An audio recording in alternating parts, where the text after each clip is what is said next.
All right, so we're in our quadruped position. We want to have the hands directly under the shoulders. If you're someone who's prone to overlocking at your elbows, so it's almost like double jointed or hyperextended, try to see if you can keep your elbows a little bit soft so that you're not doing that. We want them to either be straight or just very slightly bent. Wherever they are, they stay there. I want you to tuck this under you as much as you can. Try to access your hamstring so that your back pockets are pulling under you, just like we did on the wall. See how everything builds. And now what I want you to do is try to keep your whole entire spine up top the same.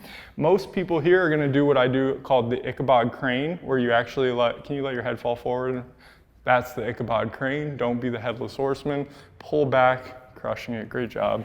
Now, her whole entire spine's not allowed to move, only the bottom here. So I want her to slowly untuck, and then she's going to climb up, and one by one, work on extending. A lot of people are going to have already moved their head here. I don't want you to move your head at all. When we get up to this top part, I don't want you to squeeze your shoulder blades together. So keep pushing the ground away from you. Continually push the ground away from you. As you're pushing the ground away from you, think about pulling your sternum through and up so that you feel your mid-back start to work and extend. And then you're eventually going to lift that chin up and get your neck involved. Hold the top position here. I want everybody to try to take a breath, even though it's hard. And as you exhale, push the ground away from you more and try to spread your shoulder blades and try to see if you can feel that mid-back stuff. You feel that working, right? Beautiful. Now, she's gonna go ahead and start off from the bottom again to keep it simple. So you're gonna have to work all that mid-back stuff. You should feel it working. Your lower back should work right now too. And now slowly untuck. Good. Then the next one. For this, we want to think about the vertebrae are going away from each other because they're actually opening. So it's as if someone's one by one spreading each vertebrae for you. When you get to the middle of your back and the top of your lower back, think about pulling it up to the ceiling. Good, just continue through it. One by one, going through, trying to pull up to the ceiling. You're continually pushing the ground away from you. Now we're really starting to get into our upper back, which is a dead zone for most people. Try to see if you can round out the top. And then eventually, you're going to tuck your chin and get that nice Ichabod Crane. Excuse me. Okay. Good. Now from here, take another breath. Fully exhale, push the ground away from you. I want you to try to get as much abs as possible, not just crunching, but everywhere, especially low. So this is getting tucked under. All of this stuff should feel like it's stretching and opening, which is really great.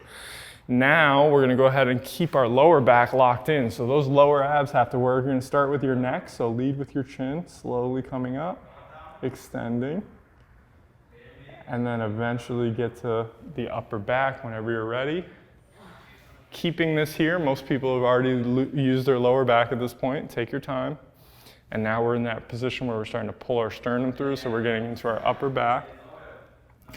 And then we're going to end up in our lower back. One by one, still working through each individual vertebrae. And you should definitely feel your lower back working here. We're actually using our erectors to get there. Beautiful, good job, okay?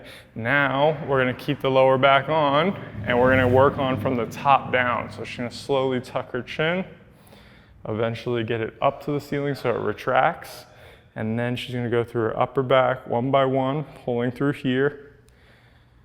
Good. Remember opening. Whenever you're flexing, it's as if the vertebrae are moving away from each other, so they're getting longer or opening. And then when you get into your lower back, it's almost as if you're pulling it up to the ceiling. So you can feel that. Good. One by one, one by one, one by one. End up in that flex position. Beautiful. Now I want to do one more rep, very high tension. And you're going to do it from the top or the bottom, wherever you want. So I'm going to let you choose. I'm not even going to give you any feedback. Wherever you want to start, you start. Okay, so this is kind of dealer's choice. Notice that we're putting so much intent into one rep, and we're not just trying to get 10 reps. If you want your spinal articulation and your ability to move one vertebrae at a time to improve, you are not going to get it done in 5-second reps. If you have 5 vertebrae, that would work, but you do not. There is way more than that. So try to think that 20 seconds would be a really good kind of baseline, but really a 30-second rep makes a lot of sense. Beautiful job. Now one more, start from wherever you want.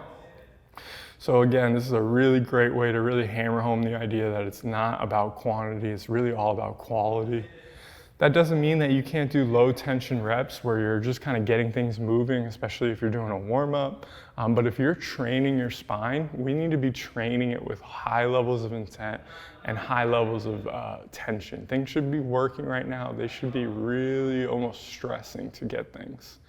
The other idea is you should be able to really feel comfortable with your spine working. Good, so just completely relax. Feeling our lower back work is not the end of the world. If we can control it and normalize it, then it becomes stronger and it becomes something that we can do regularly.